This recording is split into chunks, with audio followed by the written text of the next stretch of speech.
आसमा वदूद साहिब, आप सुन पा रही हैं मुझे? जी जी, आप सुन पा रही हैं। देखिए जी, ओआईसी का किरदार तो है। ओआईसी का जिससे हम एक लार्जर सोल्यूशन देखने की कोशिश करते हैं ना, वो लार्जर सोल्यूशन तो इसमें बैनुल अक़वामी पावर्स के इकट्ठे होने की है। लेकिन हम अगर इस मुद्दे को समझ लेंगे ना कि ये बेसिकली प्रॉब्लम इतना एग्रीवेट होता क्यों है, तो सोल्यूशन ऑलरेडी निकल आएगा। हमें देखना है कि हमने एड्रेस किस चीज को करना है। ये ओवरनाइट डिराइव्ड मसला नहीं है, ये ओवरनाइट बना हुआ मसला नहीं है। गजा एक ओपन प्रिजन है, वो अपना खाने पीने, एम्प्लॉयमेंट, एजुकेशन, फूड, वाटर, हर चीज के लिए इसराइल पे डिपेंड करता है। ये 17 साल से ये प्रॉब्लम चल रहा है। वहां पे 3 million people they are living congested, वो शोल्डर टू शोल्डर रहते हैं ताकि उन्हें किसी भी वक्त मैनिपुलेट किया जाए। ये अभी जो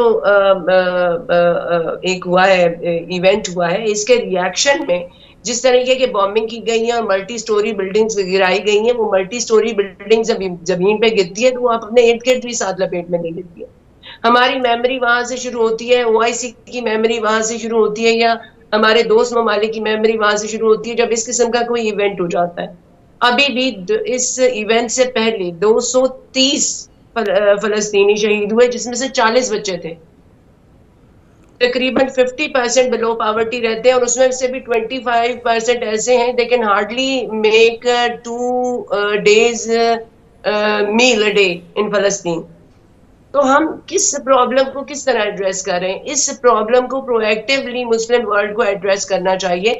ये टेबल टॉक से तो होगा, लेकिन हमारा media is like a slave to the western world.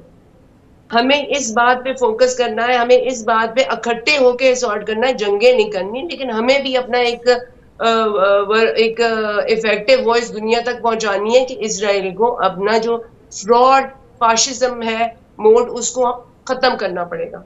You can not normalise, you can not legitimise लोगों का राइट ऑफ फ्रीडम स्नैच करना और उन्हें गुलाम रखना। This can not be done. इसके लिए एक ज्वाइंट स्टैंडिंग लेनी पड़ेगी, एक फर्म स्टांस लेना पड़ेगा। और जिस तरीके से वेस्ट एक इमनेशिया मोड में से निकल के अब अचानक से उसे ख्याल आ गया कि इसराइल के साथ बहुत ज्यादती हो रही, वेरवर भी हम कहाँ थे?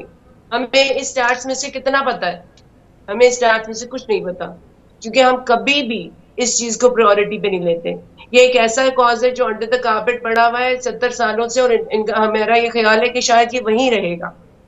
जैसे एक और बात की ना कि इंटरनेशनल फोर्सेस बीच में शामिल होने लगी और अमेरिका जो है उसने जी, अपना बैरी बेड़ा भिजवाया। तो बेसिकली बरतानिया ने भी जो ऐलान अमेरिका कर की दिया है। आर्मियां तो बहुत खतरनाक होती हैं, हम्म।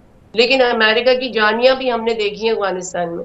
तो इस चीज से इंटिमिडेट होने के बगैर मुस्लिम वर्ल्ड शुड यूनाइट। सही। ओआईसी जैसा प्लेटफॉर्म हमें मिल जाए बेहतरीन। अगर नहीं मिलता तो जैसे कि लोगों में एक एकता है, दुनिया के मुसलमानों में एक एकता है, आपकी उसमें ना हो, गवर्नमेंट्स में ना हो, ये चीज अक्रॉस द बोर्ड पहुंचानी जरूरी है कि ये ओवरनाइट इवॉल्व हुआ, इस इवेंट से इवॉल्व हुआ किस्सा नहीं है। It has a history and that history needs to be addressed.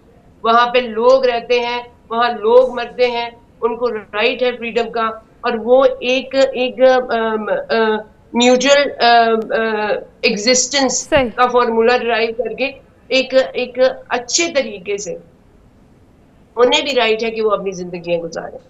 तो हमारे पास प्लेटफॉर्म बहुत है, बिल्कुल ठीक है। सलमान आबिद साहब,